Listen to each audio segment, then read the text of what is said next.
ఉదయం రోలుకుంట మండలం జేపీ ఆగ్రహారంలో సూర్లదేవుడమ్మ అనే వృద్ధురాలు చంద్రబాబు అరెస్టుకు గుండెకి మృతి చెందిందని తెలుసుకుని నిజం గెలవాలనే కార్యక్రమంలో భాగంగా భువనేశ్వరి ఆ కుటుంబాన్ని పరామర్శించారు. 3 లక్షల ఆర్థిక సాయం అందించారు.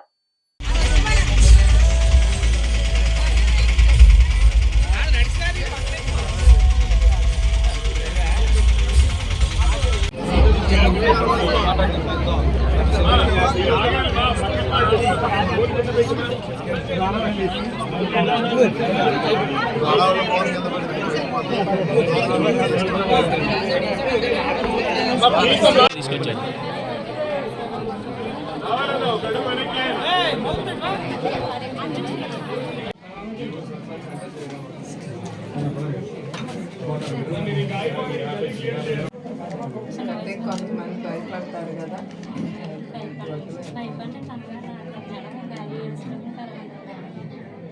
ధైర్యంగా ఆవిడ గొప్ప అంటే అదే అనుకున్నాం మేడం. నాన్నగారు చనిపోయాడు, అమ్మ కూడా ఉందని మాకు అంతగా ధైర్యంగా ఉంది అనుకున్నాం మేడం. అమ్మ కూడా ఇలా చనిపోయింది. 2 నెలల్లో మన యుద్ధం ఎదుర్కోబోతున్నాం. ధైర్యం చేసి మీరందరూ, మనం ఈ 5 సంవత్సరాలు చాలా అత్యాచారాలు మనం చాలా చూసాం, పడ్డాం. మీరందరూ ధైర్యం చేసి ముందుకెళ్ళి తెలుగుదేశం పార్టీని ముందుకు తీసుకెళ్ళాలి. ప్రజాస్వామ్యం అనేది ఉండాలి. మనం మాట్లాడే హక్కు ఉంది, రాసే హక్కు ఉంది, అన్నిటికీ హక్కు ఉంది ఇది ఈ భారతదేశంలో. వీళ్ళందరూ మనని ఆపుతున్నారు. ఆ ఖచ్చితమైన మన స్వాతంత్రం కోసం మనం పోరాడాలి. మనందరం చెయ్యి కలిపి మన తెలుగుదేశం జెండా పైకి పట్టుకుని రెపరెపలు ఆడేటట్టుగా చూడాలి. మనం ఎవ్వరూ దాన్ని ముట్టుకోకూడదు. ఆ ఖచ్చితో మనందరం కలిసి పనిచేద్దాం. నేను అదే కోరేది మీ అందరికీ. ఏంటమ్మా